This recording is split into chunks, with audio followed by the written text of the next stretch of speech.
has in store. We talk about fans at conventions and about driller killers and other coming projects that will surely be spine chillers. Now while Freddy tries to get Tina hiding up in that loft, welcome our guest, the beautiful Beverly Randolph.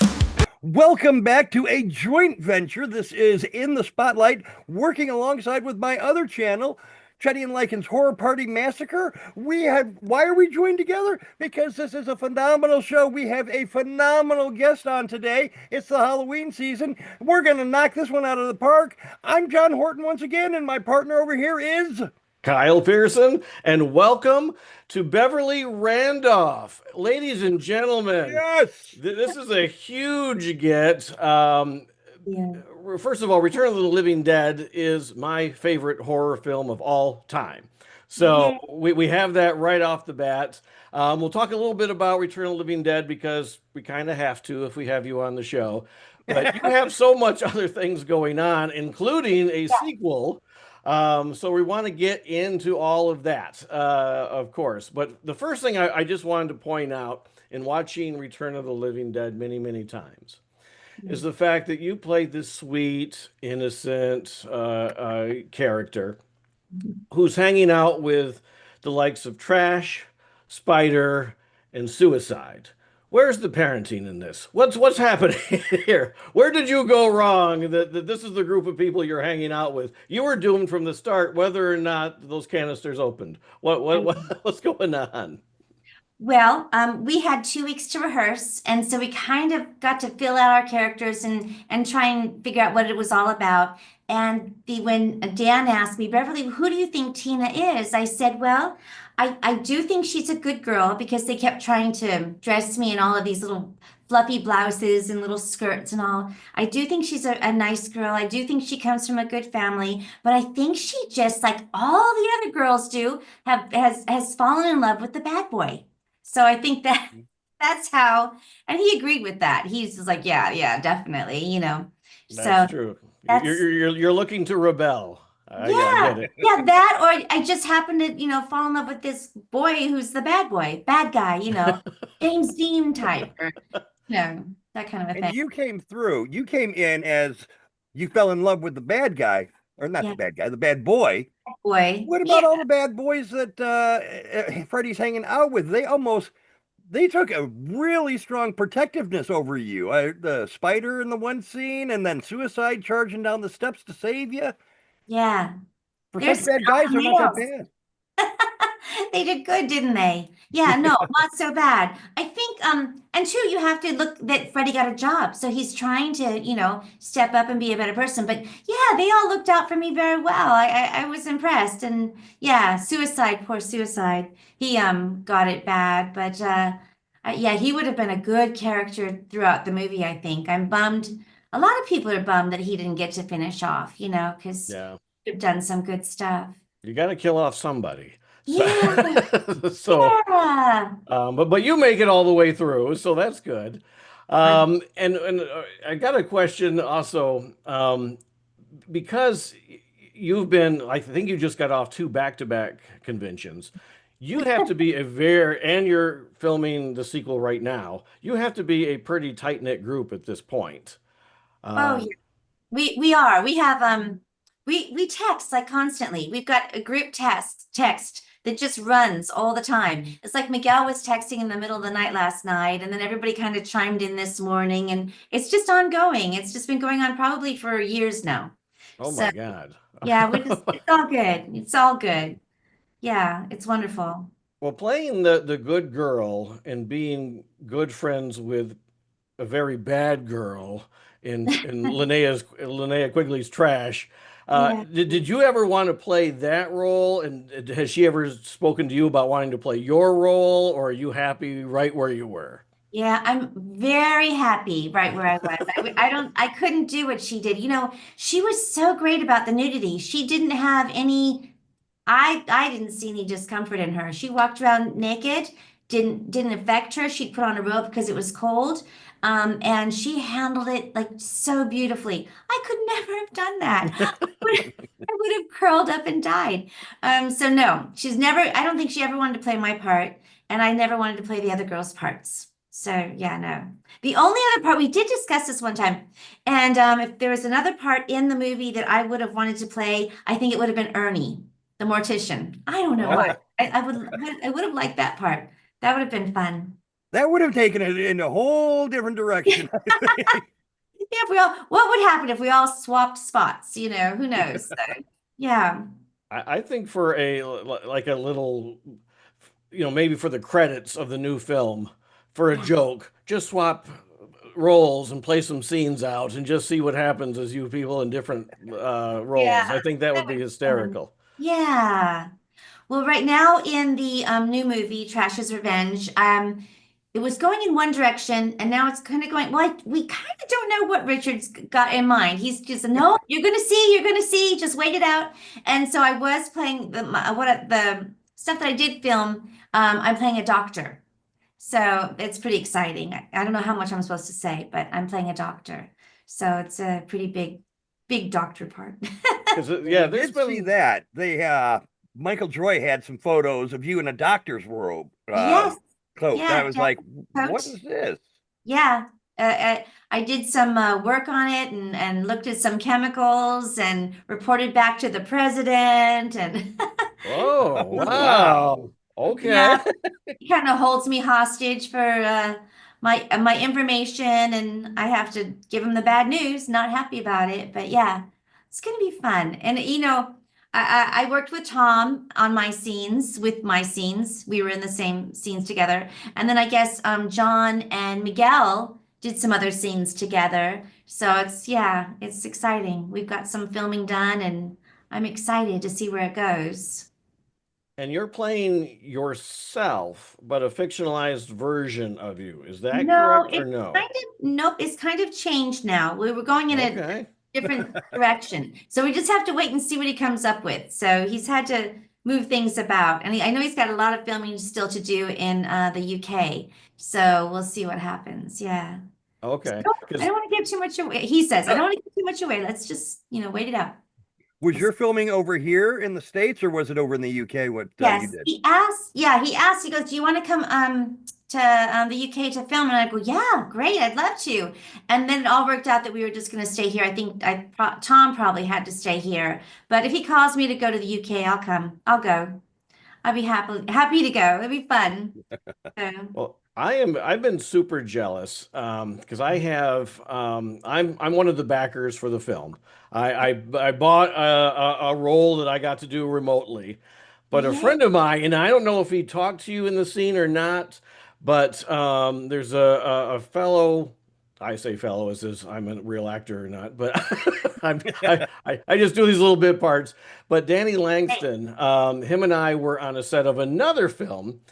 And so I'm bragging about how I'm going to be part of the new Return of the Living Dead. And he says, oh, well, I have a scene with Beverly. I'm like, you're kidding me. And he goes, no, yeah, I'm doing a scene with Beverly. I'm like, son of a. I was like, I'm by myself by a dumpster doing the scene and he's working with you. So yeah, I've been jealous right off the bat. So, but the fact that I'm still even remotely involved in this project at all is like, 40 years after seeing a film that literally changed my life. I've got so much stuff from, I'm drinking out of Return of the Living Dead stuff. Oh my God. I've got real artwork. I got fan artwork.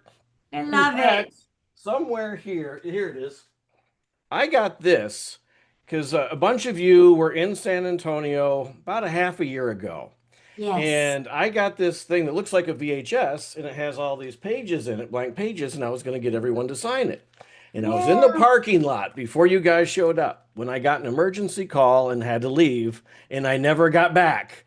And it killed me that so many of you were that close and I missed it. And that was well before I got to be part of the, Trash's Revenge. So I'm like, okay, one way or the other, I'm getting connected to you.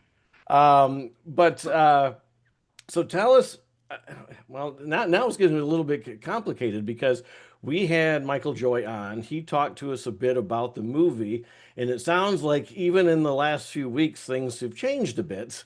Yes. So, and I don't want you to give away too much. I can't because I don't know. So, well, that helps. That helps. Yeah. He doesn't want, yeah, he doesn't want to give away too much, and I think it's very wise of him because we still have the other film filming, Steve Walsh's film filming, and so we're keeping it close to the vest. I don't know how much Steve Walsh is filming because I've got a thing on my page on my Facebook page that someone had put out that he's not paying anybody, so we'll see what happens with that.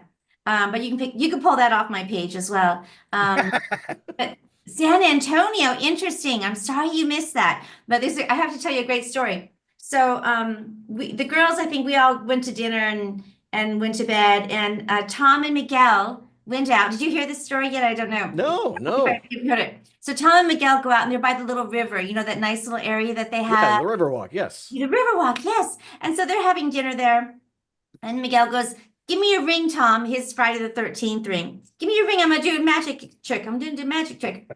And so Tom said, "Miguel, if you lose my ring, I'm taking your Rolex watch. And I'm not going to lose your ring. I'm not going to right in the river." The ring goes. Oh, no. Yes. So Miguel had to give him his Rolex watch. Oh my gosh, those man. fellas, they're always doing crazy things. But that was one of the little stories. But I have to say too, after that, is it not the coolest thing? Sorry, is it not the coolest thing that you can buy yourself a part in a movie? Yeah. There's blows my mind. there's part of me thinking, okay, because I'm like I'm kind of reserved. Excuse me. You Yeah. got me all choked up talking to you. That story. Yeah. I got so many stories. It's so intimidating because I'm like, okay, I'm buying a role onto a movie. Yeah. And because and it's a small role, it's just a couple minutes, and it'll probably be edited down to a couple seconds when it's all said and done. So it's great to be in it, but I'm like, please don't screw it up. Please don't screw it up, because I can just see people online say, the movie's great except for the idiot next to the trash dumpster. They won't let you be. No. So, but yeah, I mean, the fact that, and not just that, if you want to get part of the movie, you don't necessarily have to even buy roles on it. There's a lot of merchandise you can buy ahead of time, and there's different ways to get your name in the credits and that sort of thing. So on Cinebacker right now, there's this whole thing, not just for Trash's Revenge, but also for, I believe it's called More Brains, Assault on Unita, a video game that's going to be for the PC. Yeah. And that's actually where my wife drew the line, because I bought this huge media package with books and DVDs and CDs and all this stuff. I bought a role on the movie. I probably spent way more than I should have. And then I came to my wife and I'm like, I can have my face on a character in the game. And she's like, no. Nope.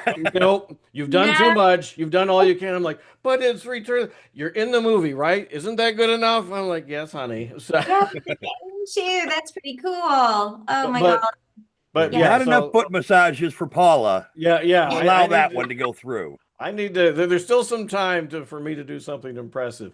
But yeah, you guys have such a lineup of stuff that you can get involved with. So people that have always dreamed about being in a movie, not only can be in a movie, and because there's a lot of horror movies you can be a part of, but you can be a part of the next Return of the Living Dead. This isn't going to be one that, might make it to DVD and maybe a stack of 200 and that's it, might show up on YouTube. This is going to be released and it's going to be known for eternity, as long as Return of the Living Dead is big.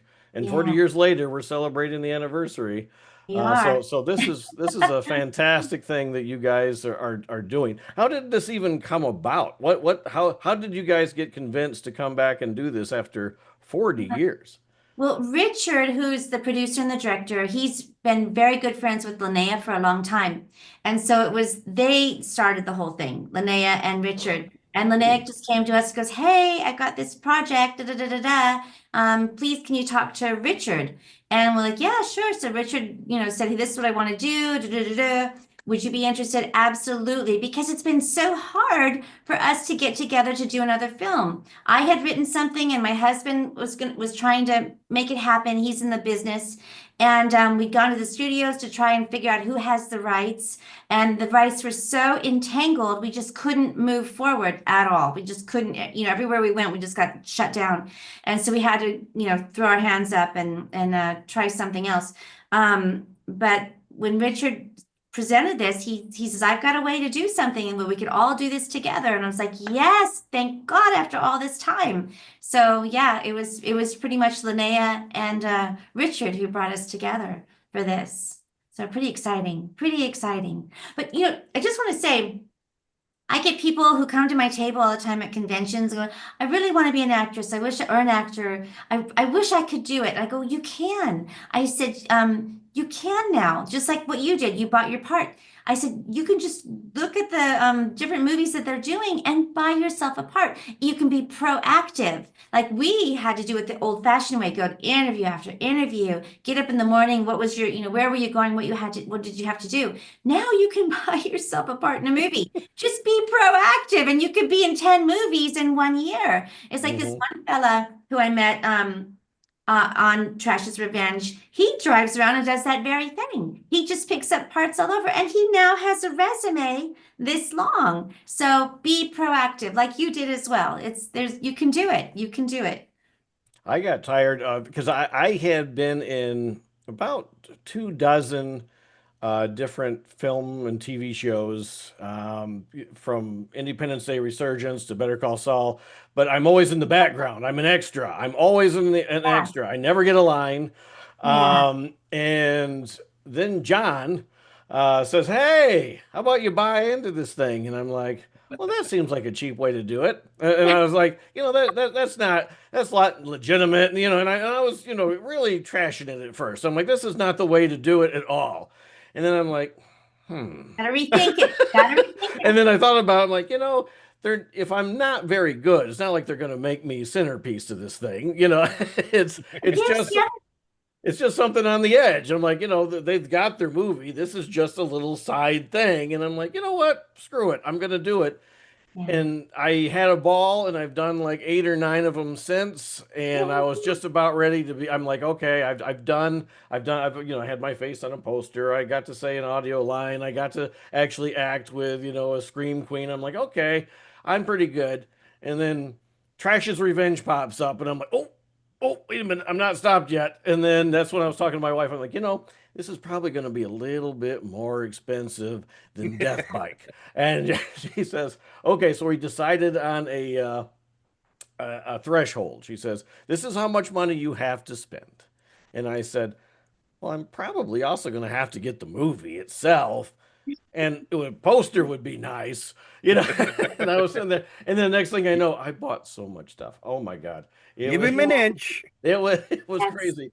And but yeah, it's a great way for people who are having difficulty getting into it. And, it's again, you're not going to be the star of the movie. You'll be, but you get to say that you were a part of something like this. It's so iconic. And, if you say, what's your favorite horror movies? Actually, somebody the other day had a list of horror movies, and Return of the Living Dead's on it. And people said, pick your top 3. And just about every single person who listed their top 3, Return of the Living Dead was one of those 3 in their list. So this is, yeah. So you've got some big shoes to fill, trying to fill your own shoes. So that should be interesting. Well, something else interesting is that from this is that when we filmed that Trash's Revenge, there are now people moving from that one on to Driller Killer because they were very good. So I don't know if this one gentleman paid for the part, but he's now going to be involved with Driller Killer. And I'm going to be in it. Eric Roberts is going to be in it. And I believe they're looking at John Philbin right now and possibly Miguel. That'd be nice. So you can... It's cool. It's cool. So things do, if you do a good job or you've got that look they want, they already worked with you and you did a good job. They're going to call you back, So, or you can buy your part in the next one. There you go. I think that's so cool though. I think it's just a whole new way of looking at things. And nothing I'd ever had thought would have ever happened, but yay, it's happening. So And it does help get these movies made, because that's one thing where yeah, I think people that have criticized it don't realize is a lot of these movies will not get made unless, there's not studios backing all these movies. yeah, You look at Tubi, you go on Tubi, and there are thousands and thousands of horror movies I've never heard of, let alone seen, and probably only, a scant few of them that are actually, that good to begin with. But it is hard to compete, and studios don't need to. So yeah, if you want to get these films done, it's about a group of people who are coming together, and everyone pretty much is putting their money in. They're like, well, you're buying your role. Well, the director technically is buying his role too, and so is the producer, and so is the lighting guy. Everyone is putting their money in hopes of making a movie, knowing full well most likely they're not going to get it back. right. Most of the You time they never don't. know. It's just Yeah. for fun most of the time, because everybody loves this genre and loves filmmaking so much. Yeah. And I think what you guys are doing is phenomenal. And I wish you the best of luck on this. And then tell us about Driller Killer too. What can you tell us about that one? Well, all I know is that it's a 1970s movie, Driller Killer, and he's now wanting to do part two. So he's got the rights to it and he's going for it. And I'm going to be, I believe I can say this, I'm going to be the detective in the Oh, movie okay. who is Oh, nice. looking for the Driller Killer. I'm very excited about it. Very excited about it. So, and Eric Roberts, I'm not sure what he's playing. He might be playing a bad guy. So we'll have to see. There's gonna be a couple of bad guys. So yeah. Have But you seen the original Driller Killer at all yet? no, I'm afraid. Afraid? You really are, Tina, I'm gonna aren't you? I'm gonna have to watch Exactly. it without volume, I think. Because I can hear the drillers. I was on the airplane yesterday and watching a movie. I was watching 28 years. Is it 28 years later? Yeah. Yes. Yes. And I'm not good with horror, but I thought, you know what? Come on, come on, come on. It's gonna be good because I saw 28 days. I think it was 28 days, and I really enjoyed it. And so part of the time I kept pulling my earphones off. I just didn't want to hear the scary stuff. It just scared me. So yeah. Aren't you surrounded by horror all the time? I mean, you're going to horror conventions, Yeah. on a But movies regular scare basis. me. Yeah, I can't watch movies. Horror movies I can't watch. Can't By watch the them. way, we need to give an extra thanks to you, because you just came off of two back-to-back conventions, Yeah, and you're making these movies. You have to be extremely exhausted, and you took the I time to am. talk to us. So Yeah. we really do appreciate you taking the time to do this. Thank you. My pleasure. Yeah, it was good. It's been a very, very busy couple weeks, and I had to run to the dentist this morning. I thought something was wrong, but it turned out I'm fine. I just a little stress, I think. So it's all good. Yeah. Yeah. But yeah, happy to do it. I felt bad I couldn't do it last week, but it was just 3 weeks ago, I think it was. But I was packing and 3 cities I had to be in, so I couldn't get to it. No, But we're just glad we finally snagged you. So thank yeah, you so Exactly. much. tired. So what can you tell us? I understand that you saw the interview that we did with Michael Joy, and we Yes. talked about, there being a lawsuit and all, Mhm. and there was some confusion because that morning he had learned that the other film was using facial recognition scans or something, and he really didn't have all the details, and he said that would be something you would know more about. So we have you, so we're going to ask you if you can Yeah. tell us what that means, and I'll, why it's such an issue right now. I'll tell you, they better not be using our scans because I did hear somebody say that. They better not be using them because they have no right to use our faces. We never signed off on that. Here's the thing, we own our faces. We're not telling anybody we own the movie. Some people are like, oh, they're going after everybody, think they own the movie. We don't. Don't think we own the movie. We know we don't. Amazon owns the movie. They bought it from MGM. We own our images, and we never signed off, ever signed off, even to MGM, Hamdale, not anyone, that our faces would ever be able to be used for any kind of merchandising. That was never a thing at the time we were filming. And so for anyone to think that they have the right, like Steve Walsh just kept selling our images and telling the vendors, well, I've got to check back with the cast. I have to approve these images with them. He was literally lying to them, saying that he was in working with us and that he had the right to use our images. He doesn't. And so if our images show up in this movie, we're going to even have more of an issue. So we told him that he had to stop. This all started when this fellow who had a t-shirt company, we sent him a cease and desist letter, stop selling our images. We've been sending them out to all the vendors that Steve Walsh has been working with. So he turned around and put $1 million lawsuit on me and then $1 million lawsuit on the group. He has since had to pull those away because there's no way he can sue us. We've done nothing wrong. And our cease and desist were an absolute right of ours to do because we had to tell the people to stop selling our images and that Steve Walsh was doing the wrong thing.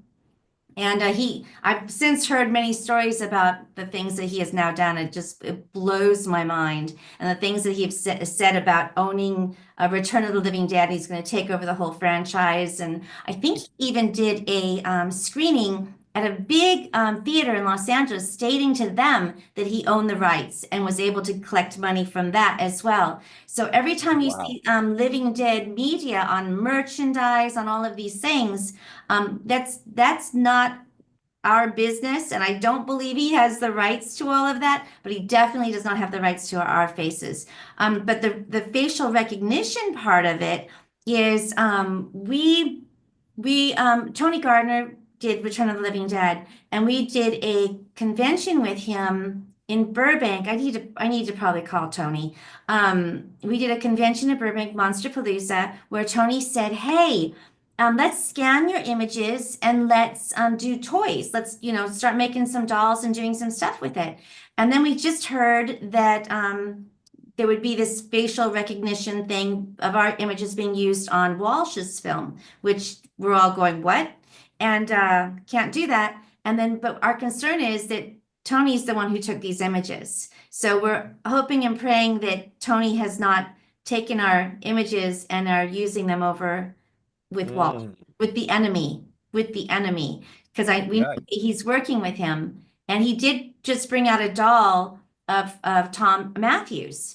And it was like this perfect image of Tom's face and ears and everything, but it was as a Freddy doll. So we saw that, and we're all a little uptight and nervous as to what the heck is going on and who's betraying us and who isn't betraying us. So I think we do need to have a conversation. Because technically he may have done it and not even realized, because there's a lot of confusion out there with the sequels.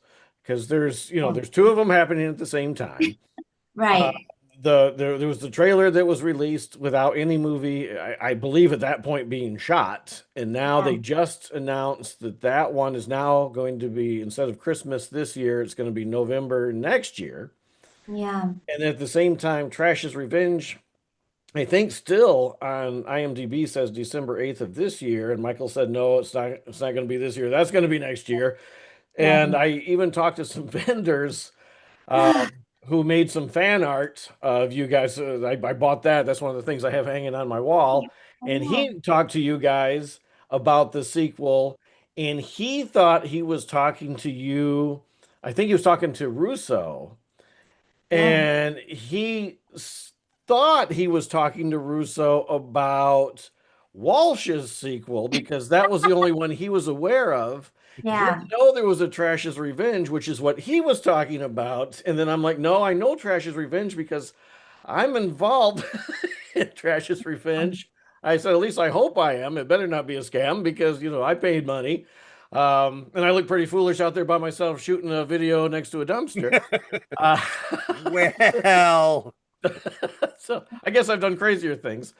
But it wouldn't actually surprise me if with all the confusion going on, somebody thought they were like working with you guys and then found out he is working, for Walsh and not even realize it. Yeah. This is a mess. It's a huge mess. We're all just, so upset about it. And we've got Larry Zerner, who's our attorney, who is also in Friday the 13th.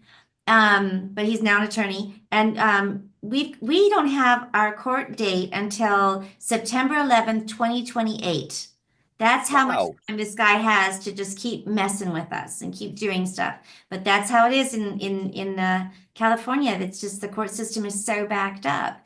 So we'll have to see what happens. But Tony knows that, we worked with Tony on Return of the Living Dead, and Tony knows us very well, but he is working with Steve Walsh as well. And I think that's the only reason why that Christmas tree thing looked halfway decent, was because Tony Gardner was working on it and was probably telling Steve Walsh, this is what you got to do, So and he also is supposed to work on Trash's Revenge, but that's the thing. You can't tell people they can't work on something because they need to make money. Everybody's got to work, and here in Los Angeles right now, films are far and few between. It's a rough go. My husband's in New Jersey working films back to back because that's where the film business is. So we don't have a grudge against anybody wanting to just work. He's got to work. He's got a family to take care of and a business. So that's fine. We just are hoping that our images are not being used on Walsh's film, which would really be a bigger problem than we already have. We already have a big problem right now with our court hearing coming up in 3 years. I'm very curious as to when this all first started with the $1 million lawsuits. Yeah. Why did Tina get singled out away from the group? Why was there one against you and then one against everybody else? Because I'm the one doing the dirty work. Oh, okay. I'm the one sending it. I don't care. He's doing wrong. I'll send out the cease and desist. I'm fine with that. And I kept writing to people going, no, you don't understand. He goes, no, you have to deal with Steve Walsh. They were telling me I had to go back and deal with Steve Walsh. They go, no, we have the right. Steve Walsh told us to. Well, your problem was with Steve Walsh, not with us, the vendor. I said, no, our problem is with you. You're not listening. You're selling our faces. It doesn't matter. Steve Walsh told you it was okay. It's not okay. It's like, I can't tell you how many times there was this whole triangle that these vendors are just like, I'm sure Steve Walsh was probably telling them, and I did hear this, that, to tell Beverly to call me, I'll take care of it, just to like throw it all off the Well, I board. saw something online a year ago or so when this first seemed to start. Yeah. And I don't know if it was him specifically who'd posted it or something, but he said that just because they're in a movie doesn't give them the rights to their likenesses. And yes, it does. because in one respect, I can say, okay, because I myself have had to sign off on my likeness, even being an extra. And I'm like, okay, because now things have changed dramatically in 40 years. There's streaming, there's all these different things. And there's action figures and all the stuff that did not exist all those years ago. Right. So now, most likely if you're in a movie, your likeness is probably bought and, you've probably signed off on it and it's going to be plastered everywhere. In comic book. Yeah, if it's merchandise and like that, you're going to have a deal made. Exactly. Use my face forever, nuh-uh. As actors, this is our money. This is our money. You can't, and you don't see people making Brad Pitt and Jennifer Aniston t-shirts and selling them. They would be in very big trouble if they did.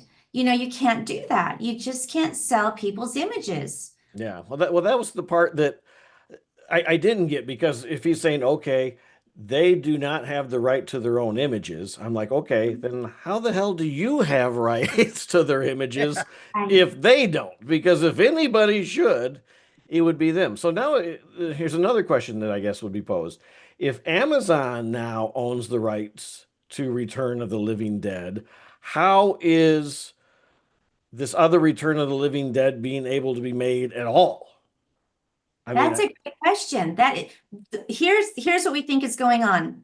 So Amazon, big company, buys MGM Library. I don't think they're paying attention to what's going on because we're not even getting our residuals. As soon as they purchased, we're now having to go to SAG and go, hey, guys, we're not getting our residuals again for Return of the Living Dead, but it's playing in all of these different places. So I think we're on like year 2 or 3 of not getting it. So wrote to SAG.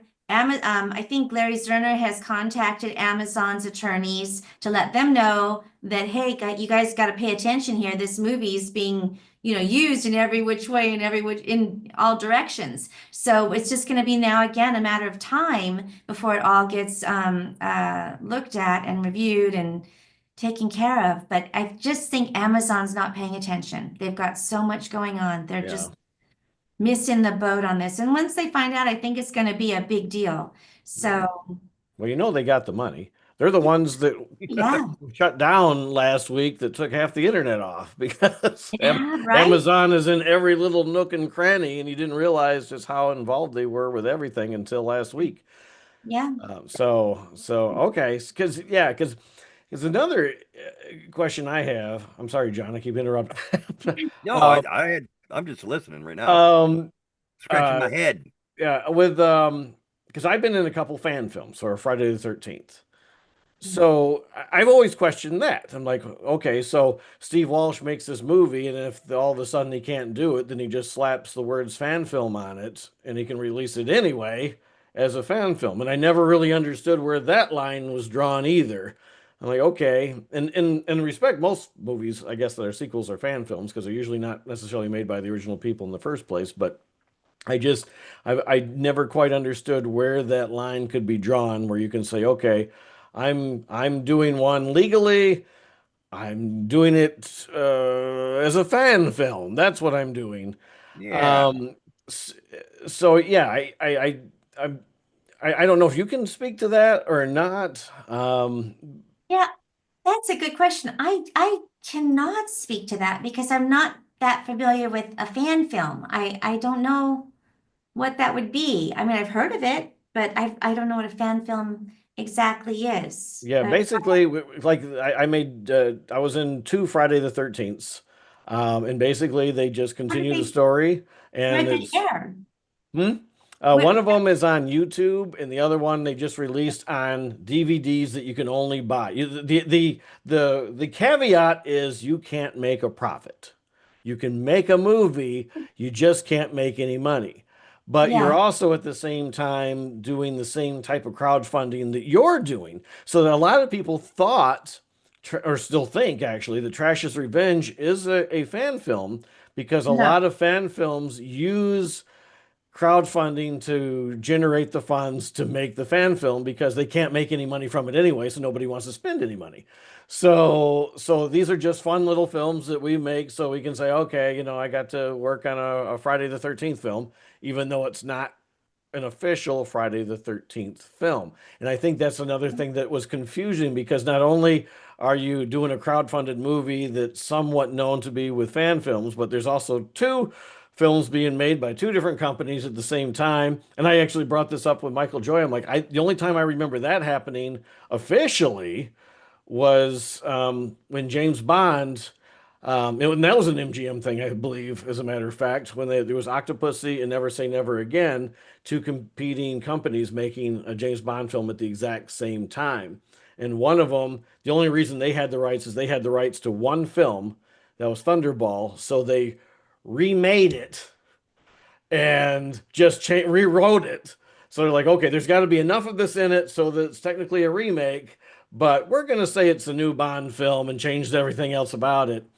So it's just, I don't, it's an interesting predicament you're in because you're really in the middle of one of the largest motion picture rights messes I think I've seen ever. And it's going to be and you know what? It happened before with George Romero and Return of the Living Dead and John Russo and that whole thing. So it's like history is repeating itself Well, here. that's true. That's true. That's a good point. It's like, oh my gosh. Curse. It is a curse.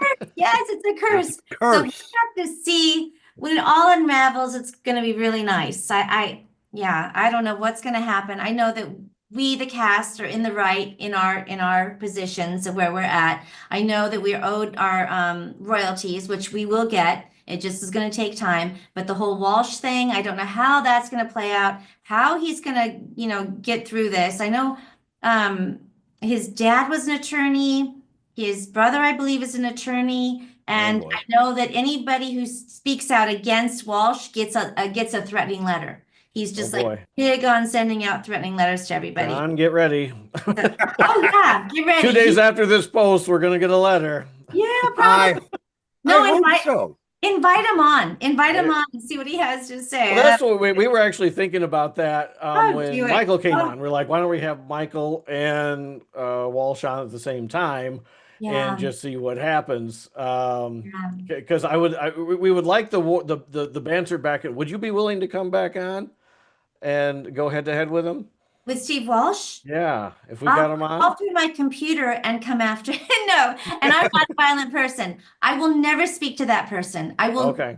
Yeah, that won't work. Okay. That- See. I think he from what I'm hearing from other people, I don't think our personalities will jive.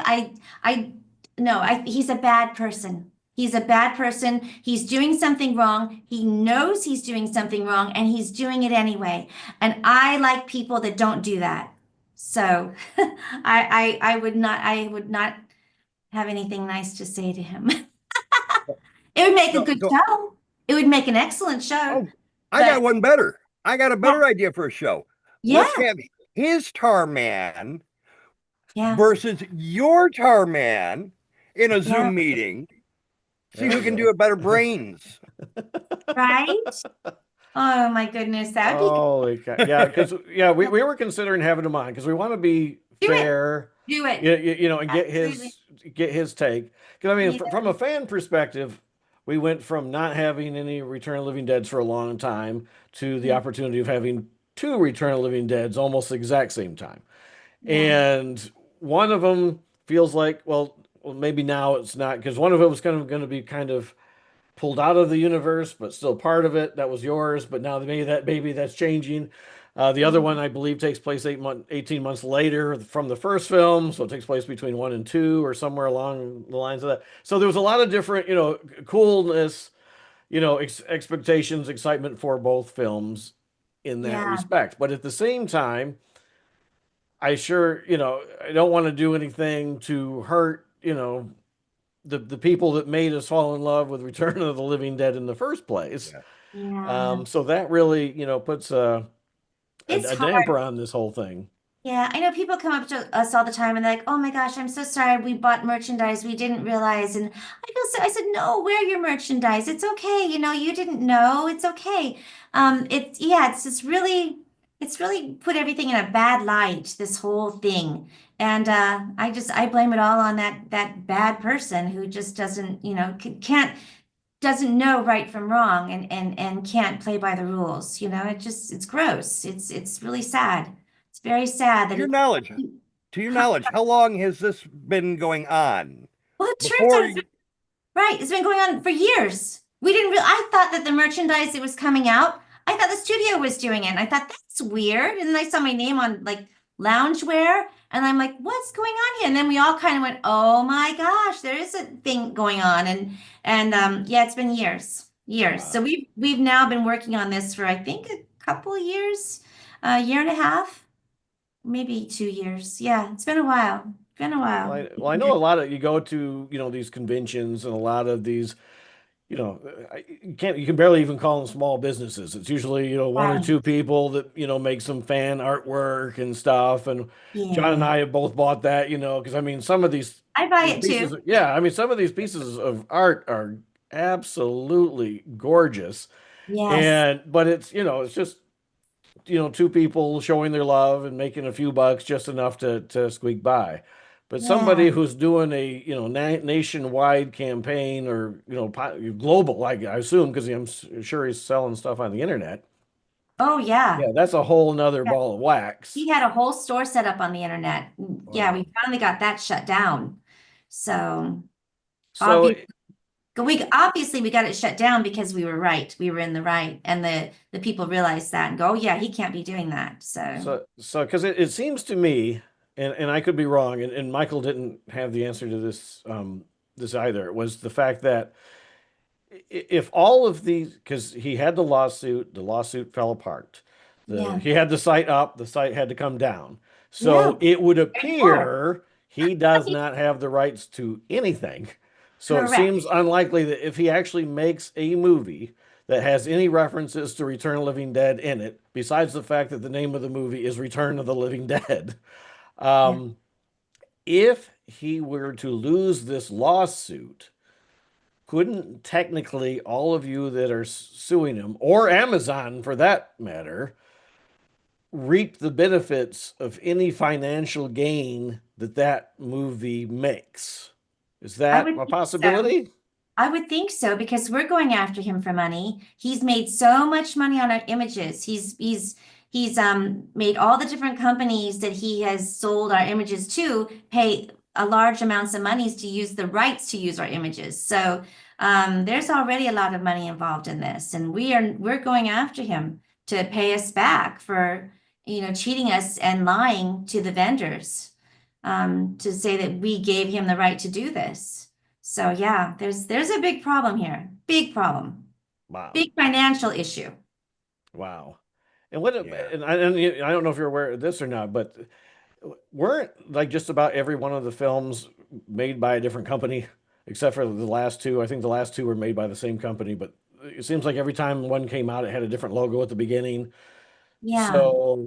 So technically, Amazon owns Return of the Living Dead, but some other company owns Return of the Living Dead Part 2. And I don't know. It's too big of a problem, I guess, for us to figure out. Yeah. We just have to look on the back of the DVD and you can see who's what, and you won't see Steve Walsh's name on the back of the DVDs. Okay. And that was another thing we had heard, was that he was somehow involved with 4 and 5, and then apparently that's not the case either. So okay, none of this makes any sense. So well, if anything else, thank you, and thank you, Michael, who came on earlier this month to clarify this, because it's been very confusing to a lot of people, and still there's a Facebook fan page for Return of the Living Dead, and almost every 2 or 3 days somebody asks what's going on with this. So I've been trying to show the video. I'm like, hey, here's the video that kind of explains what's going on, and we're going to have Beverly on soon to so we're trying to help clarify it a little bit. But yeah, I guess we're not going to know for sure until September 11th, 2028. 2028. Los Angeles courts. I keep putting this stuff. I don't keep, but I will keep putting it up on my page, on the Facebook page, as to what is happening. And I'll give you the court number if you want to see if you can research it, whatever you want to do. But yeah, it's all happening, and we mean it. And just so the fans know, we love your art. We love it. We just are so enamored by it, and we aren't after any of you for doing art for us, or drawing pictures and making a little something here or there. It's cool. We get it. We're not after you, so don't think that. We're nice people. We're just going after the guy who's literally been fibbing to so many people. So you are the closest to a character I've seen. You are Tina. I know. You are so sweet. Thank you. It is so funny that you're in such a crazy movie because you're in no way a horror. Yeah, I would not picture you as a horror icon, but you are. But yeah, you fit the character so well. Thank you. And thank you for 40 years. I love my character. I love her. Yeah. Go ahead, John. How would you have redone if Return of the Living Dead had 5 more minutes? 5 more minutes before that bomb hit, and Freddy comes bursting through that. How would you have written that 5 extra minutes? I think that's a good question. Never had that before. I think I would finally find some of my nerve and fight, because I kept running from Freddy, and I think that I would have teamed up with Ernie, and we probably would have beat him down or something, and then got out and tried to run as far away as we could because we were supposed to be in part two. The entire Really? cast, yes, the entire cast got called and said, "Hey, get ready, we're doing part two." So we all just figured, okay, the bomb missed, right? And or something happened, we got away. And so we found out, like, I don't know, it was probably 6 months later, we saw in the trades that it had started filming and they forgot to call us. So we were like, oh my gosh, what the heck? So, but you know, that kind of stuff happens. The financing people were from, I believe, Japan, and they said, yes, we want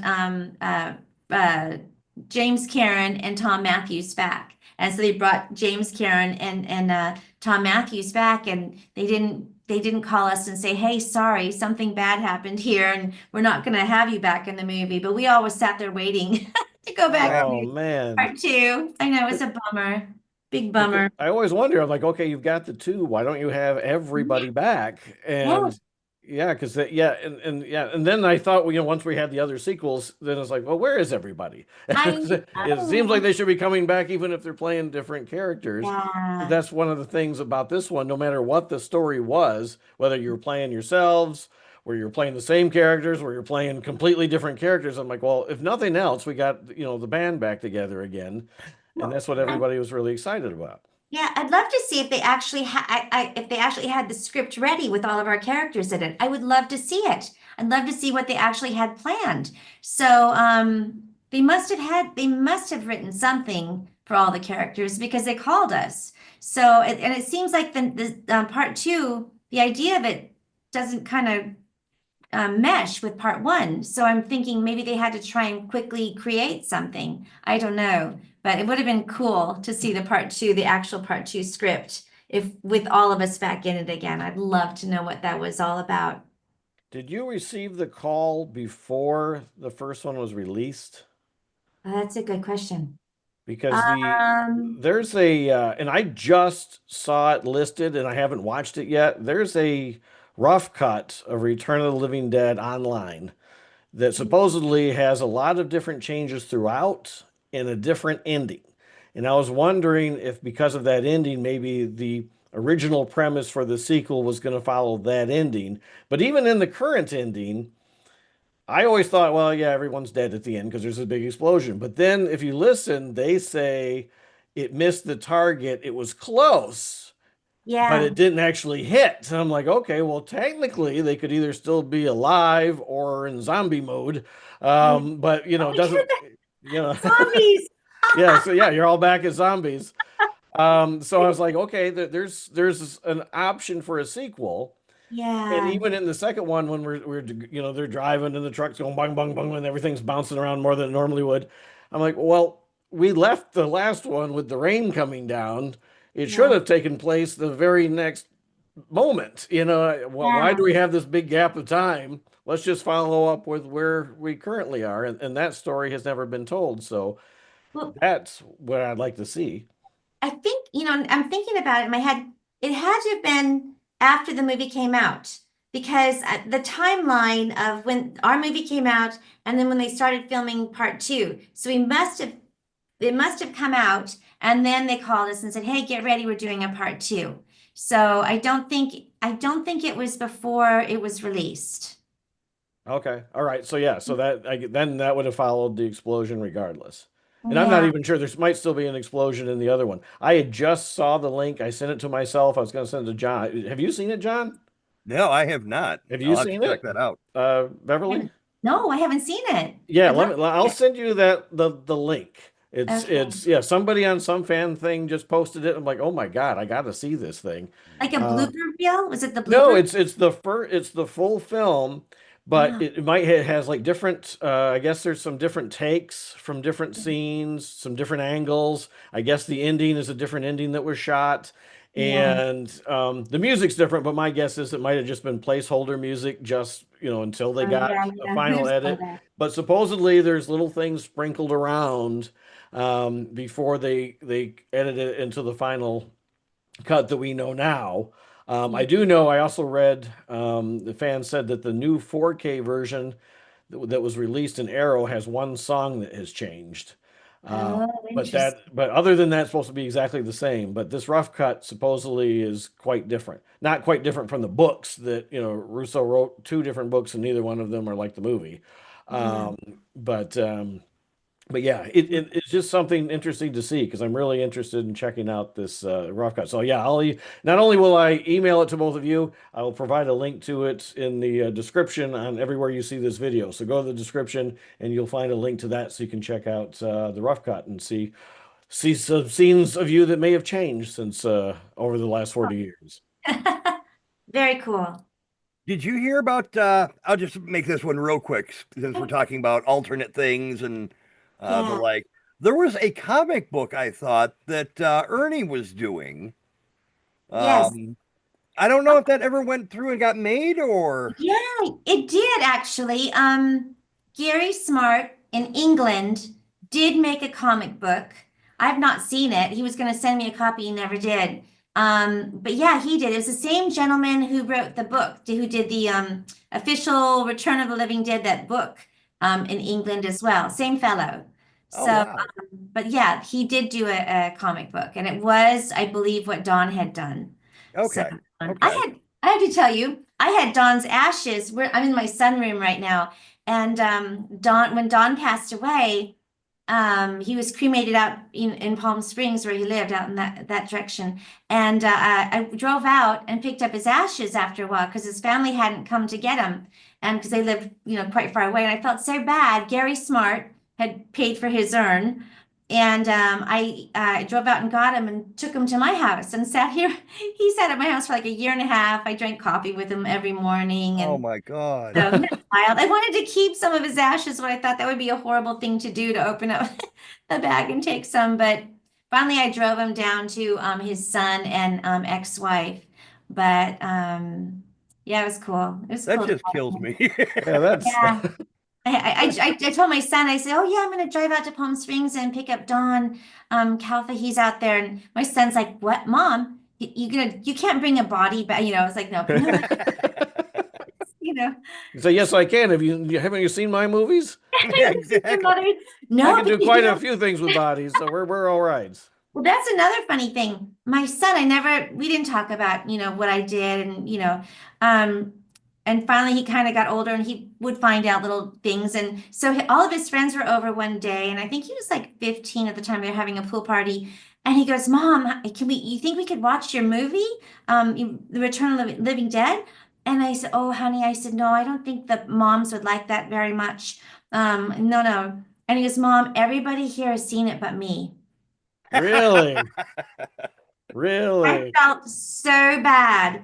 And okay, well, I guess that would be okay. And I thought, who better to watch the movie with than his friends, not his mom, because Yeah.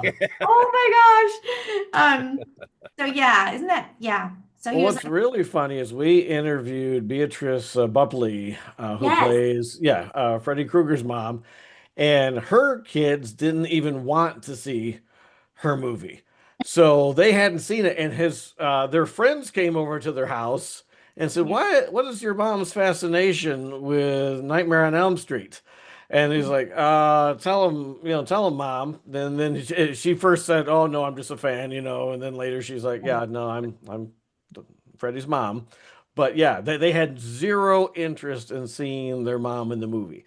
Oh, And that's good. so Yeah. so it's kind of weird, yeah, how that goes. And Yeah. Well, I just didn't show my son any of that kind of stuff. We kind of sheltered him quite a bit. And so yeah, it was pretty. so how old was he when he saw it? I mean, he must have been 15 or 16. Oh yeah, that's Older. yeah. I know. Yeah. I But, think we were 13 when we saw it. well, there's Yeah. people that come to the conventions who have like little 5-year-olds that have seen it. And I'm just thinking, oh my gosh, how, that's scary.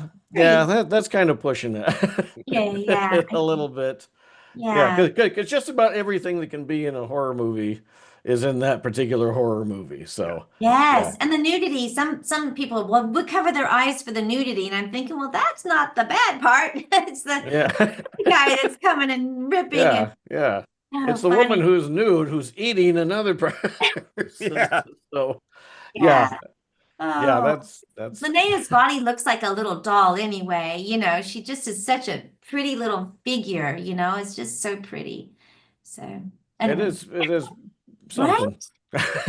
Yeah, it's just like a, It doesn't. Yeah, well, I remember thinking the first time I saw that, I'm like, it didn't look real, no, actually, especially from a distance. I'm like, it looks like yeah, kind of like a doll. I'm like, oh, it's something. it's And it wasn't beautiful. until she was walking, and I'm like, oh, Yeah. wow, that's something. That's a woman and she's Yeah, naked. yeah, that's Let me something. back that up and double Yeah, check. yeah. I got to double check and make sure that I my got to do it eyes aren't again. deceiving me. Well, I'll tell you, the first day of filming, when we did that scene with Linnea dancing, John Philbin had no idea that there was going to be a naked girl in the movie. He hadn't read the script. He kind of read his parts to learn his lines and never, paid attention to all of the script. And so when he got there and she was naked, he was blown away. He couldn't believe He goes, "What? She's naked?" So anyway, it's funny. There's so many funny things. There's just so many funny stories. My Oh, favorite part is when during that scene, particularly when Miguel is, yeah, I love that reaction. I mean, that's classic. it is, isn't it? It's so good. That So whole good. movie, just from beginning to end, it just the music, the comedy, the horror, every element of it, there's always something happening. And Yeah. it never gets dull. It never it makes you think. There's not too many zombie movies. It's like, okay, we're just eating bodies. And this one, you stop for a minute, you're gonna have a little interrogation with a corpse. And I'm like, okay, this is new. What the hell's going on here? And it's just so well done. And Yeah. I've never been a huge horror fan. I've gotten into it more over the years, but this film just always stands out to me. Like I was saying, there's so many horror movies, and yet 40 years later, this is still one of them that stands, atop. It's right there with A Nightmare on Elm Street and Friday the 13th, and Absolutely. which is hard to do because you had Night of the Living Dead, which is a classic in itself, spawned its own sequels going one way. Yeah. And and I remember seeing the trailer for Return of the Living Dead thinking, man, this is going to be a piece of garbage. This is, yeah, you got all this, these punk kids and they're going into the cemetery and, they're waking, because the trailer says, they're waking the dead. They don't really explain what happens, so it just seemed like a ridiculous premise. And I'm like, I'm not going to relate to these characters. I'm like, this is not going to work at all. Yeah. And John's probably the one that got me to watch it. And, Probably. and I'm like, okay, fine. And immediately, dun dun dun, the music's going and you're pumping and the body's moving in the freezer. And like, good Lord, this is, we're serious here. And it never freaking stops. And all the way to the literally explosive ending. And yeah, it's weird to have a horror movie that I think is a masterpiece, but to me, I think it is just because you're Yes. either laughing or you're horrified or you're sickened or you're cringing. I remember the Saw. It's so Oh, Or or you're almost on the low. verge of tears. Because Yeah. let's not forget about James Cameron's demise. Yes. Yeah. Oh my God. That was Oh, so heart wrenching. I know yes. it. I mean, and they build up to it. Every scene is built up to. It's not just okay. We're gonna have him slide himself in there. He's Yeah. taking off his ring. It's so dramatic. And the Saw thing again. You could take an axe, bam, chop his head off. But no, crunch, crunch, crunch, crunch, crunch. And I'm like, wow, this is just so well made. Just the And bag twitching in the freezer too. That yeah. it starts like, oh my gosh. Yeah, and the butterflies and the Oh, I half love it. dogs. I mean, Of course. there's so many little things that most people wouldn't even consider to put in. And then the jokes, you're talking about how many skeletons do you know with perfect teeth? And you're like, well, Jesus, how many there's a movie there.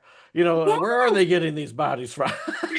um, I had when I was yeah, this is also another thing because I've always been like a big Star Wars fan. That was Yes. always my favorite. But I never wanted to write a Star Wars film. I never really wanted to write anything like maybe my life story because I know that. Yeah. Return of the Living Dead is the only time I have had other stories in my head because I remember they're at the beginning, they're sitting there and like, well, this is Night of the Living Dead, but this isn't really what happened. It was kind of like this, and there's the the marijuana thing and all that. I'm like, oh, why don't they make a movie that's it's Night of the Living Dead but told the way it really happened? And then somewhere along the line, you can also have this skeleton farm thing going on, and then because Night of the Living Dead had that big twist at the end where, the guy that survives, boom, he gets shot. And then you guys have they're going to make it, boom, they blow up.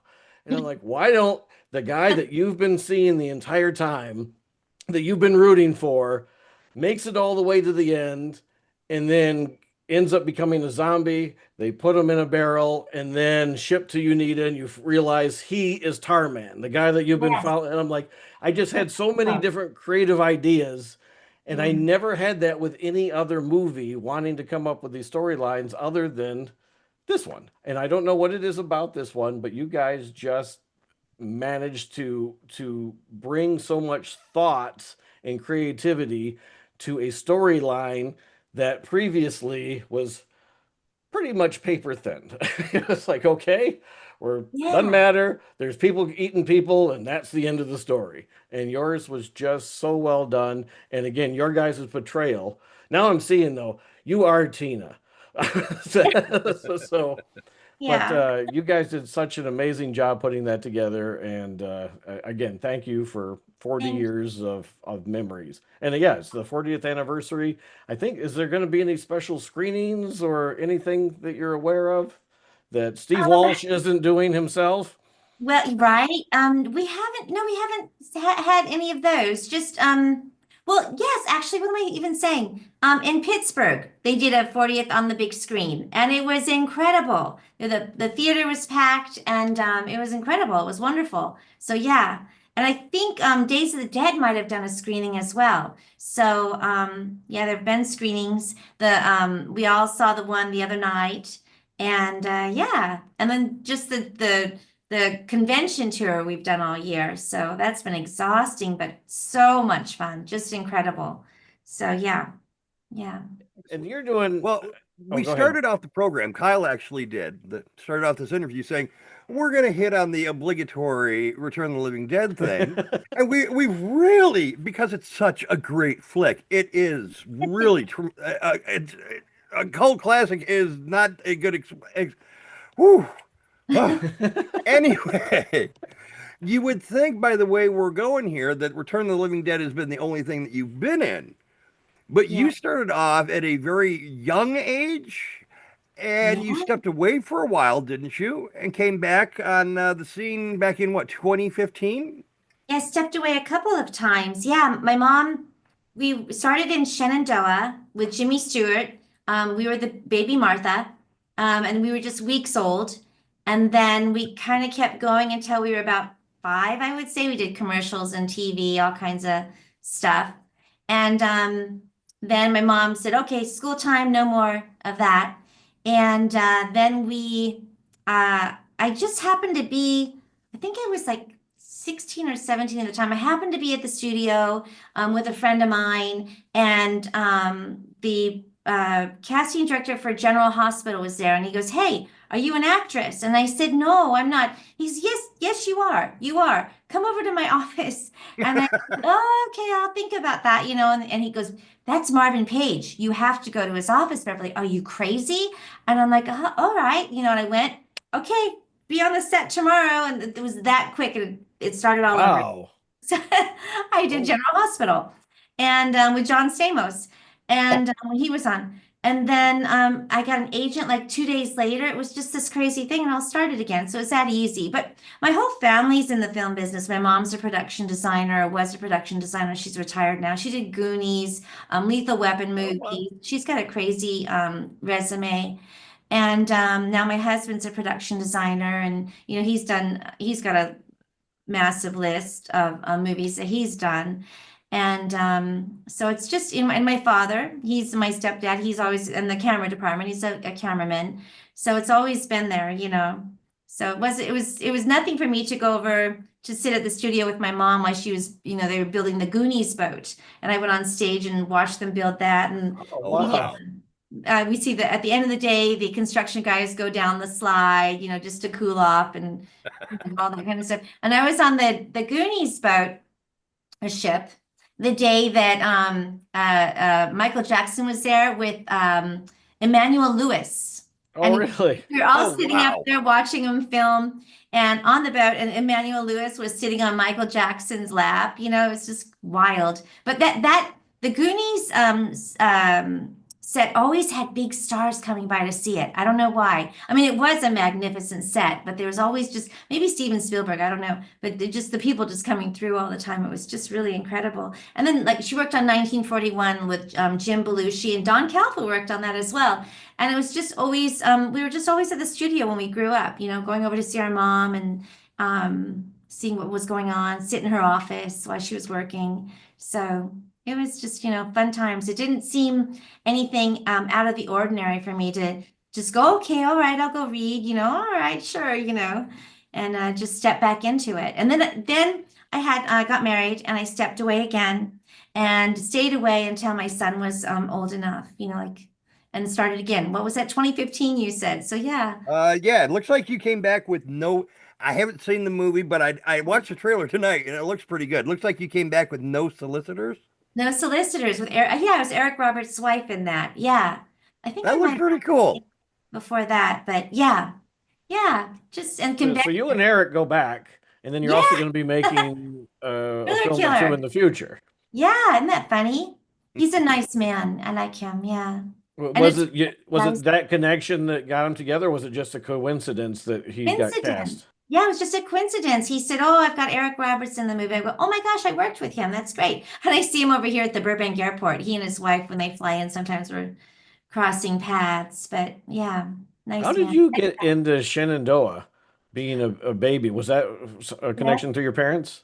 No, that was not at the time. Well, we were born at St. Joseph Hospital across from Walt Disney Studios, and all the studios where I still live here. All the studios are right in the immediate area of our homes, and so they just saw in the paper that twins were born. Twins are a big deal, as you know, for filming because they can, you know, pass them back and forth. And so they just they called my mom and said, "Hey, we see you've got twins. Would you be interested in letting them work on a movie we have?" And I'm sure my mom had talked to my grandmother and like, "Yes, let them, it's okay." And that's it. It just started like that. And then we immediately got an agent. We did the Kodak commercial, big Kodak commercial for the Academy Awards one year where I was a little boy and my twin sister was a little girl. And I was so upset. I think those pictures are on my Facebook page. I'm pouting. The makeup girl or hair girl put a little pink bow in my hair so that I said, I don't want to be a boy. I don't want to look like a boy. She was like, Ukrainian or right. She's, "It's okay, my darling. I'm going to put a bow in your hair." They go, "Oh no, you are a girl." You know, of course they took it out when we started filming, but yeah, I had to be the boy. But yeah, those pictures are there for sure. But yeah, just kind of started doing stuff when we were little, you know, commercials. I remember them putting, we did a Captain Crunch commercial. Oh, And I was not wanting to work that day, and my sister was all into it. We were just little tiny kids, and so at the end of the day, my sister got to go into the room where they keep all the toys, and it's like this massive room of toys. And they go, "Okay, in you go. You get to pick out anything you want." There was some bikes. There was like huge stuff in there, and she picked out just a little. Remember Yogi and Boo Boo, the cartoon? Yeah. Got just this Hey, little Boo Boo. yeah, little doll. And I'm looking, going, "Oh my gosh!" And they said, "Nope, you did not work today. You don't get a toy." So Oh boy. rip off. that'll learn me. I didn't get to pick anything. I would have picked something pink and fluffy, but anyway, yes, the way it The fact that because I saw on your IMDb, there's a photo of you being held by Jimmy Stewart. Oh yeah, isn't that That great? is, I picture? mean, that is as Hollywood as you can get as Jimmy Stewart. Jimmy Stewart is my wife's absolute favorite actor. We watch It's a Yeah. Wonderful Life every single Thanksgiving. Yeah. She absolutely loves It's a Wonderful Life, and so I'm like, oh my God, you got to see this. This is why I'm in an interview. I um, think it's both of us. My yeah. sister and my that- mom was the one standing next to him, but yeah. oh, okay. So did you get? I mean, you obviously were too young to know what was going on then. Did you ever get the opportunity to meet him again before his No, passing? no, which is a Oh, that bummer is. because my grandparents lived in Beverly Hills and we drive by his house all the time going to Robinson's to go and, shop and have lunch or whatever. And we all the time, and I'll always, my grandmother would say, "Oh, that's where Jimmy Stewart lives. Stunning, beautiful home." And I'd always look every time we drive by just to see if he was coming out of his home or not. And I could say, "Hey, can we stop? Can we stop?" But I never saw him. Well, you said that you have so many stories and you have obviously met so many people over the years in Yeah. different settings. What Yeah. is your favorite movie moment? And it doesn't even have to be from a movie you're in, since you've been on other sets as well. What is a moment that you absolutely cherish? Oh, that's a huge question. Well, I like romantic comedies. So, I'm not that person who rewatches movies over and over again. It's like my husband will be watching a cowboy movie, and I go, "Are you really watching that?" He must have watched this movie like a million times, and he loves that. I can't do it; drives me crazy. But A Wedding Date, I just can't. I watched that movie, and I've seen it a few times, and just that movie for some reason is really cool to me. The Omen is pretty powerful in my head. I don't like horror movies, probably because of The I Omen. was gonna say, how did you get through that if you're Yeah, I'm just so fixated on that movie. Gregory Peck fighting evil, that's a big thing in my head. So it might be The Omen, that scene where he's, in the church with his son, coming in or something, and he's gonna kill the baby. I've forgotten how it works. So he's gonna kill his son, and that sure has stuck in my head. Yeah. But too, Earthquake. We saw Earthquake at the Grauman Chinese Theater in Hollywood, and they had all of the nets on the ceilings, and that I sure remember little when we were little. That was a freaky thing. But yeah, I hope that answers that question. I'm not no, sure. that's great. Absolutely. So there's a talk of another Living Dead sequel that I read your name may be associated with. Huh. Are you associated with Spawn of the Living Dead? No, I know nothing about that. Okay. Uh-oh. I'll All have to right. write that one. Another cease and Well, yeah, desist letter, I I was I gonna say look into it. Spawn. I had read because it sounded like some of the exact same people that were going to be in Return of the Living Dead was going to be in Spawn of the Living Dead. Wow. That Russo has also written. So it's supposed to be a direct sequel to Night of the Living Dead. So it's I kind of would like love to do it. so it would be the same people in the Return of the Living Dead universe, and then now you're back in the Night of the Living Dead universe that you reference in the Return of the Living Dead universe. So I'm like, okay, if this is a thing, that sounds awesome. And if it's crowdfunded, I'm gonna have to hit my wife up again. Right? Well, Okay. I just saw John Russo and he didn't mention anything to me, but we were all really busy. Yeah. So, interesting. I'll Well, have the to find thing is, that. with all the stuff that's on the internet now, it is hard to be able to decipher what's what. That's one of the reasons why we really wanted to have you on. Other than the fact that we're huge fans, you actually could come and try to clear up some stuff that has been, confusing a lot of people. I know So it's exhausting, isn't it? yeah, and it's getting worse all the time. Now that there's absolutely no holds barred on Facebook. There's one page that's dedicated to just posters of sequels to movies that don't exist. And people are like, "Oh, I'm so excited." And I'm like, "It says it's coming out in November of 2025. I don't think they're going to be able to shoot this movie in the next couple weeks and have it released in theaters." But people are excited and they believe it, and it'll have like 200,000 views per image, and like Yeah, somebody's making a fortune lying to people. And there's a lot of evil in the world I see. I'm blown away by how much evil there is in the world. It just really surprises me. Yeah, evil needs to be stuck in movies. That's where evil should be. It should be something we watch for enjoyment, not something we have to live a daily lives around. And Oh, it seems like amen to that. it seems Yeah. like things are getting out of hand, but Yeah. things are getting a little out of hand. Um, but well, we know that you're really busy. Thank you so much for taking the time to talk to us. So we've got Driller Killer 2, we've got Trash's Revenge, both of which, well, Trash's Revenge is coming out next year for sure.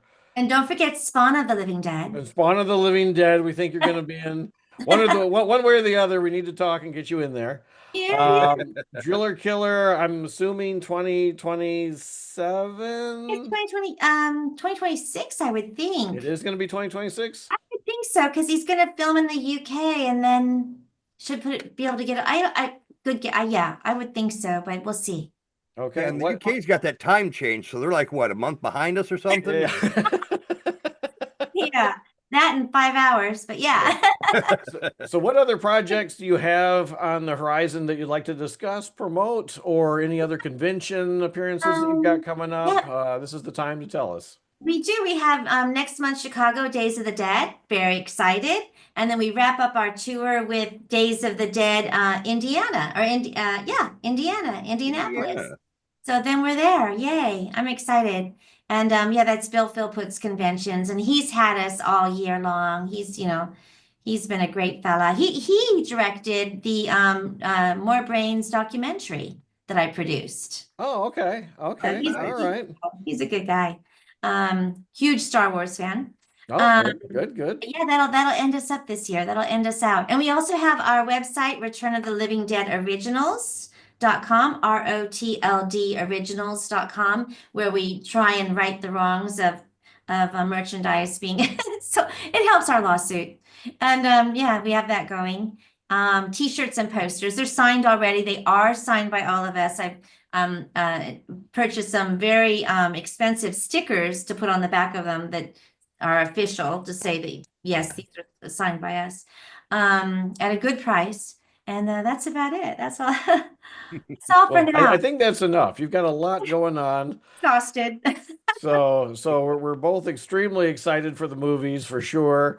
Yeah. You need to make a return visit to San Antonio so that I can actually see you guys. Even come anywhere near San Antonio, I'll make the drive. I'm hoping to meet you all. Get the metal detector or a magnet in that river and find Tom's ring. You know, they drain that river every year. They drain the year and take stuff out of it. And I know somebody that actually works for the River Authority. So how long ago was this? It was when we were just at the convention at the San Antonio. When was that? Like you said, 6 months ago? Yeah. So I don't know if they've already done it or not, but I'll reach out and say, if you see a Friday the 13th ring, I happen to know who the owner is, so please hold that out. In the ice. I think it had rubies in the ice. Oh, that's getting stolen then. Whoever finds that's going to keep it. There's no way that's going to back. Yeah. There's no way. A specialty ring, I believe. That would be amazing, though. Wouldn't That it? would be amazing. That would be crazy if he got his ring back. So he got the ring and the Rolex. Oh, yeah. Bonus. A diamond encrusted Rolex. Oh my gosh, Miguel. He's so funny. I will see what I can do, but I think the chances are pretty nil of ever seeing that ring. Probably. Yeah. Oh well. Well, thank you so much for joining us. We had a great time with you. Thanks for telling us all the information. I hope we didn't get you in any trouble legally with all the information. You know what? I don't think so. I didn't say anything that wasn't true. So we're okay. All right. I'll put, when I do the editing, I'll just make sure they're scrolling across the top.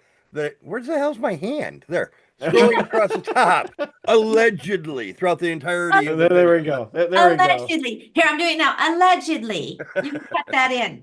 John and Kyle have absolutely nothing to do with the contents of this program. I want to get one of those letters. That'll be like valuable someday, won't it? That would be pretty cool. We could put it right there on the wall. Yeah.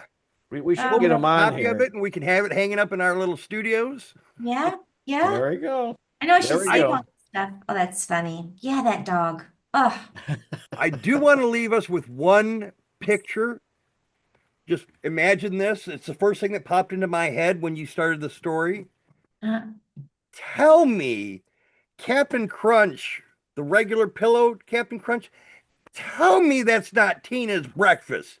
Come on. If there was ever a breakfast that Tina would eat, it'd be that. Captain Crunch. Yeah, sometimes with the berries. Captain Crunch with the berries. But, But yeah, never all berries. never all berries. No, that was too Oh, dirty, oh sweetie. dear, I'm all berries. It's like the Lucky Charms, the marshmallows. They sell Yes. bags of just the marshmallows now. It blows my mind. It's just Yeah, like, yeah. I don't know how kids have teeth at all anymore. know, right? It is so bad. My mom always got me kicks because Yeah. there was no sugar, no, added anything to it. And they were Yeah. still good. It They was weren't good. fun, but they were Yeah, good. it popped in your mouth. It was Yeah, breakfast cereal. exactly. Oh my Exactly. gosh. Yeah, and we thought that breakfast cereal was good for us. Isn't that amazing? Yeah, yeah, Again, more evil in the world. Evil Yeah. in the world. yeah. I Well, tell you. they used to also smoke while they were giving birth, and there's a lot of things that we just weren't all as well versed on as we are today.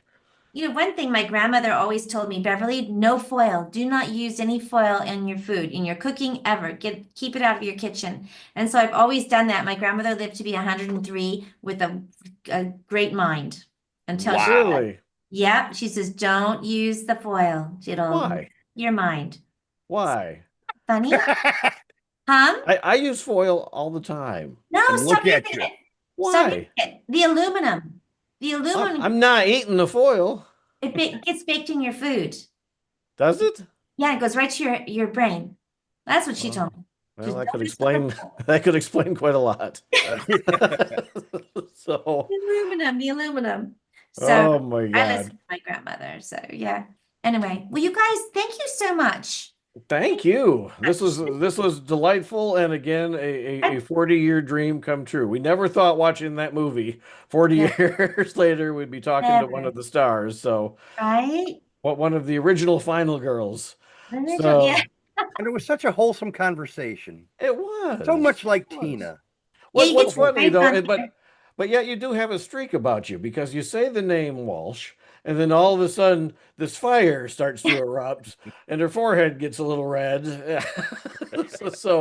So she still has a streak in her, Yeah. but no, I'll dance with you all night till you start stepping on my toes. You know, it's like I try and be nice. I do. I'm a nice person. And then but this is too far. This is yeah, for as long as it's gone on, and Yeah. and then also the lies on top of it. So. yeah. Well, maybe we will get him on here, and then we'll try to straighten this thing. I'm sure we pull so much weight. Yes, we do. We'll fix it all. No, that would be yeah, he'll be too afraid to come on. He knows what he's done. Because we try to be fair. We Yeah. try to be fair. We'll give you every opportunity to plead your case. Yeah. But at the same time, if there's questions, we're going to ask them because we're not going to just blow over something. So That's your job. yeah, we want to Ask know the hard what's questions. really going on. So. Yeah. Well, thank you again for coming out. We Yeah. hope the have huge success with Trash's Revenge, Thank Driller you. Killer 2, whatever you have else coming up. Dawn of the Dead. Yes, Spawn of the Dead. Just gonna keep saying it. Yeah, but Yeah, yeah. I hope I didn't dream that. That would be really embarrassing. Honey? I we swear gotta to look. God, I read that. Oh, that's so funny. Just within the last couple of weeks, because I'm like, oh, I got to write that down as a question because I'm like, okay, are you going to be involved in this too? Let me go look. That's fun. I hope so. Because if you're not, she's Yeah. interested.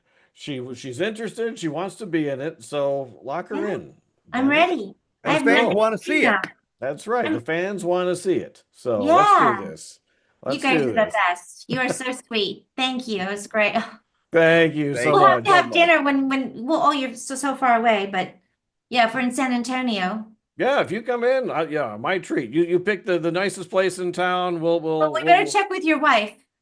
she's all for it. She'll let us? She's gonna want to talk. Well, she's gonna have to come. Yeah. but Oh, again, definitely, because you yeah. have the Jimmy Stewart connection. Oh yes, I'll bring a picture. Yeah, there you go. There you go. Yeah. She'll be perfectly fine. If I had dinner with Linnea Quigley, she All might right. have an issue. She might have a problem. But you're the sweet innocent one, so Yeah. I should be able. But yeah, we'll definitely take you to dinner if you come here. We'll take you to So the top of sweet. the Tower of the Americas or somewhere along the Riverwalk. Did you go up there when you were here? No. There's a restaurant up there, and it revolves. It goes around. So We tried yeah. to get up there and I think it was closed. Oh It yeah, sometimes they have big events up there. Yeah, something about it we couldn't get in because it was seasonal or some reason we couldn't go up there. We wanted to, and we couldn't get up there. Well, if you come back here, it's a date. We'll make it happen. Okay, cool. Cool. All right, sounds This is some good. crap, Kyle. We need to You're not. renegotiate. You're getting Tom Matthews' damn ring. You're taking Beverly Randolph out to dinner.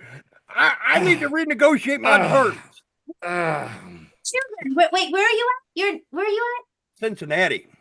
Cincinnati, Maybe I'll Ohio. come over and see you in Indianapolis. There you go. We'll go have dinner.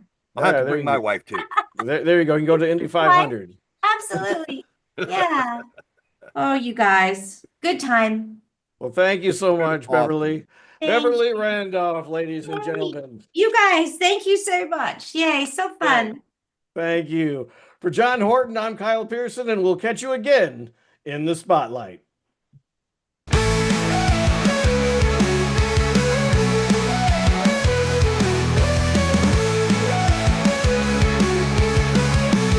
We talk about fans at conventions and about drama killers and other coming projects that will surely be spine chillers. Now a Freddy tries in a Tina, hiding up in that loft. Welcome our guest, the beautiful Beverly Randolph. Wow! Fucking awesome. That was amazing. I have to go pee.